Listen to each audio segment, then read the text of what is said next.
આજથી શરૂ થવા શ્રાવણ માસમાં તમામ શિવાલયોમાં ભગવાન શિવના પૂજન દર્શન કરી ભક્તોએ ધન્યતા અનુભવી હતી। આજથી પવિત્ર શ્રાવણ માસની શરૂઆત થઈ ગઈ છે।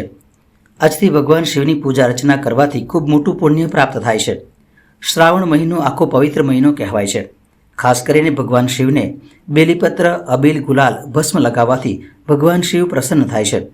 જ્યારે શ્રાવણ મહિનાનું ખૂબ જ પવિત્ર માનવામાં આવે છે।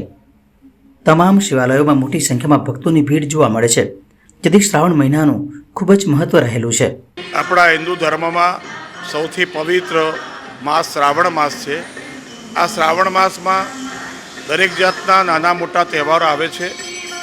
આ શ્રાવણ માસથી આપણા હિન્દુ ધર્મમાં તહેવારોની શરૂઆત થાય છે। આ શ્રાવણ માસમાં રાંધણ છઠ, શીતલા સાતમ, જન્માષ્ટમી, રક્ષાબંધન આવા મોટા મોટા તહેવારો આવે છે। આ માસમાં ભગવાન શિવજીનું આરાધન કરવાનું, ભગવાન મહાદેવજીનો અભિષેક કરવાનો, ભગવાન શિવજીનું પૂજન કરવાનું અનંત ઘણું પુણ્ય પ્રાપ્ત થાય છે। આ માસની અંદર જેટલું બને એટલું ભગવાન મહાદેવનું પૂજન કરો, યજન કરો, અનંત પુણ્યની પ્રાપ્તિ કરે છે। ખાસ કરીને હરિહર ભગવાન મહાદેવના મંદિરમાં બેસી વિષ્ણુ સહસ્ત્રનો પાઠ કરવાથી ઉત્તમ પુણ્યની પ્રાપ્તિ થાય છે અને ભગવાન વિષ્ણુના મંદિરમાં બેસી શિવ મહિમ્ન સ્તોત્રનો પાઠ કરવાથી ઉત્તમ ફળ પ્રાપ્તિ થાય છે। આ માસ પવિત્ર માસ છે।